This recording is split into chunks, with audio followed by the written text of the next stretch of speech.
All right, joining us now is Philadelphia Phillies catcher Andrew Knapp as the Phillies get set to take on the Braves tonight. Another big one for you guys. We appreciate you taking some time to hang out with us, man.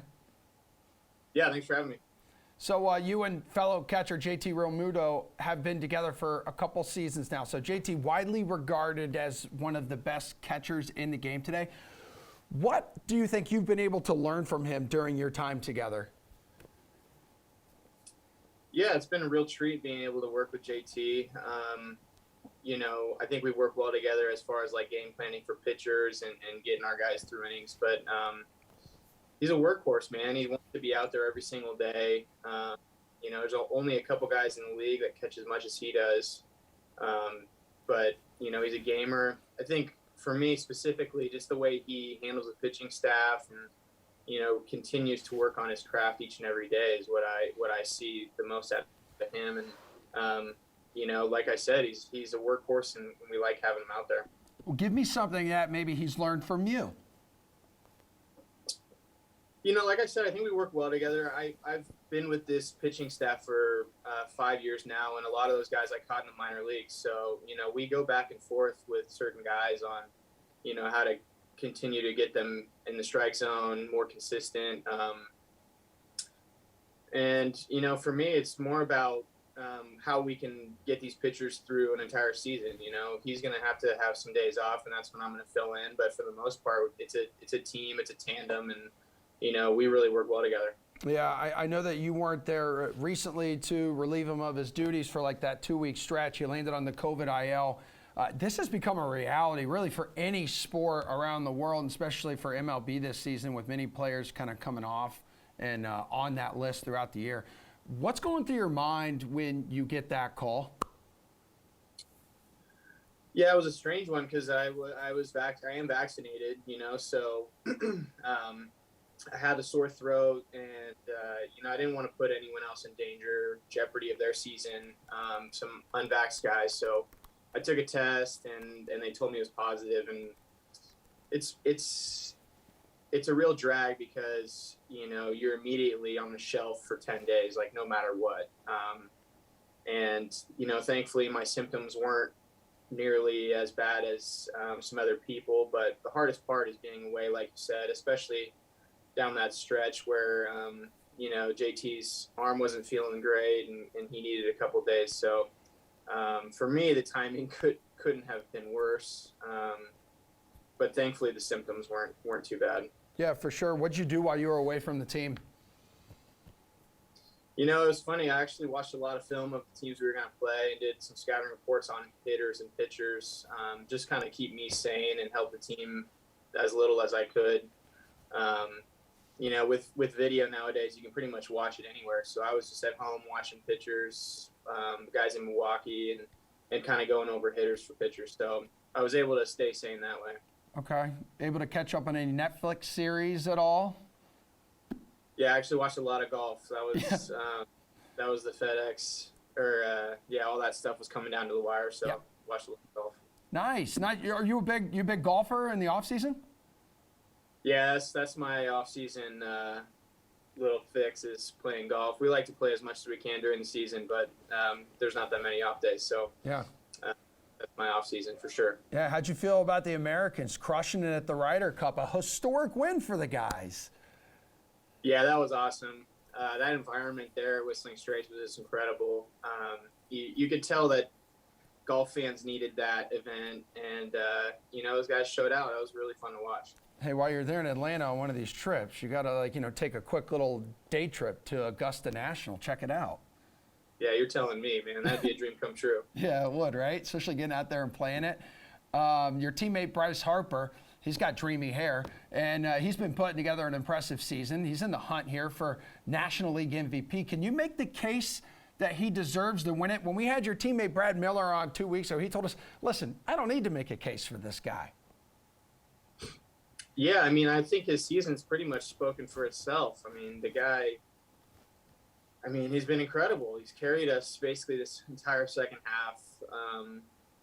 Each and every day he's on base 2-3 times, just slugging massive amounts. For me, it's Bryce shows up every single day, and he is the best player on the field, and you can see that day in and day out. And just to do it on such a consistent basis like he has this year, it's been really incredible to watch. And really, I feel fortunate being able to be on his team and watch it every day.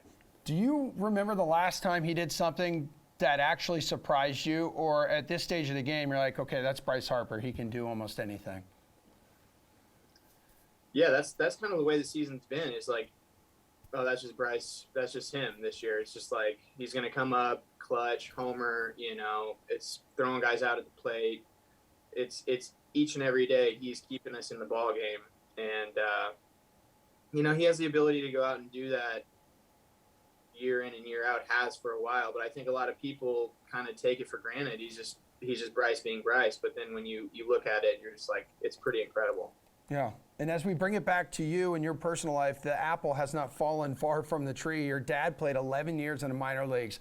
I know he never made it onto a big league squad, but when you followed in his footsteps as a professional ball player and you eventually made that leap to the majors, can you tell us what that moment and what that day was like for you and your father?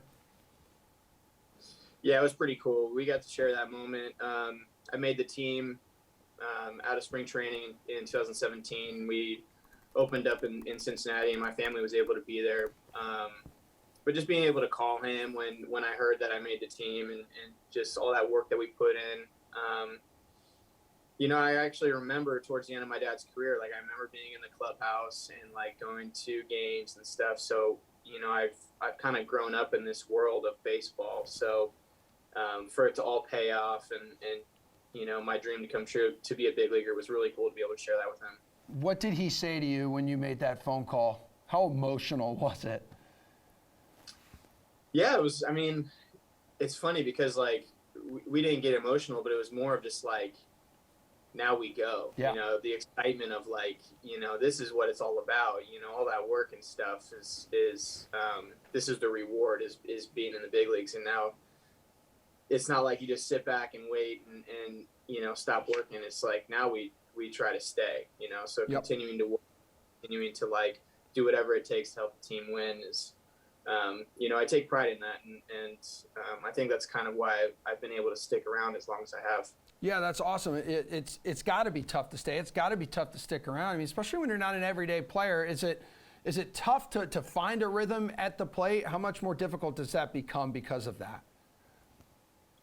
Yeah, it's hard, especially I was catching every single day in the minor leagues all the way up until I got to the big leagues, and then even my first year it was kind of platoon. I would catch one day and then sit and then catch. So you get a lot more consistent at bats that way. But like I said, he wants to catch every single day. He's the best catcher in baseball, and he makes us better. So for me, it's really, really a focus on trying to stay as ready as I can. This year's been a lot tougher with the COVID thing, and I got a concussion, so I was out for 7 days there. It's just the rhythm was really hard to get into this year, and that's not an excuse, but it is a reality. So hopefully we can win a couple games here, and I have a feeling I'm going to get a big hit at some point. So you just always have to look forward to the next one. It's hard to have that short memory when Yep. you're only playing every couple days, but that's a big focus for me. Yeah, and you've had some games this season with some ginormous hits, and that kind of brings me to my next question here. We're obviously huge on fantasy sports at DraftKings, so I want to ask you, do you remember the game this season, where you scored the most fantasy points? Come on.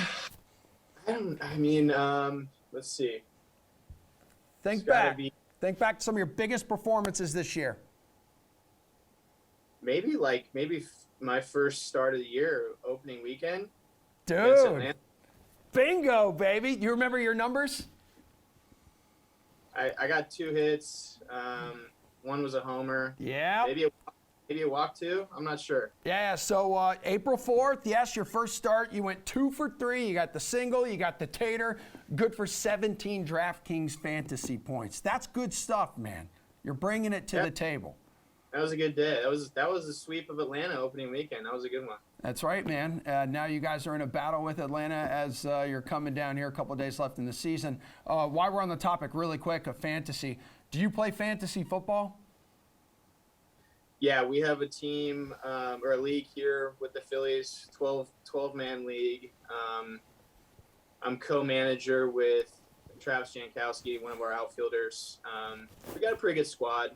And then I have another keeper league with a bunch of guys that I played in the minor leagues with. So I got 2 teams. All right, yeah. Brad was telling me how competitive, how fun it is with all of you guys in the clubhouse. How is your team looking through 3 weeks of the season? Yeah, we're looking pretty good. We got the injury bug. I had Deontay and Sterling. But, you know, Kyler's been carrying us, so it's been fun. We have a really good group here, and you know, from the draft basically all the way through the end of the season, it's been like fantasy has been huge. So it's a good way to keep guys in touch in the offseason too, you know, because everyone kind of goes their separate ways, but you always come Sundays, you know, the trash talking comes out, so that's fun. Oh yeah, I bet. So like after some of these Sunday afternoon games, while baseball is still balanced out with football, is this after like these early games where you guys all go into the clubhouse and look at your phones and just start talking smack to each other and check all the scores? Yeah, definitely. And then I think you know, like sometimes we'll play a Sunday day game and then we're flying for that Sunday evening football game, and it just gets rowdy. So those are fun because everyone's kind of sitting there on the plane watching the same game and, you know, cheering for their guys to get some points. So that's fun. What's your team name? We are the Amish Mustache Boys because Travis and I both have mustaches, and he's from the Amish country of Pennsylvania. Yep. So we went with the mustache guys. You know, there's some funny names out there, but he picked that one. That's kind of our that's our little thing between the two of us because we were rocking mustaches for a long time, and you know, I always make fun of him for driving a wagon to the field, being from the middle of Pennsylvania. Are you going to bring the mustache back anytime soon? Yeah, you know what? It seems like every time it comes back, we kind of go on a little slide. So I'm going clean shaven right now. Okay.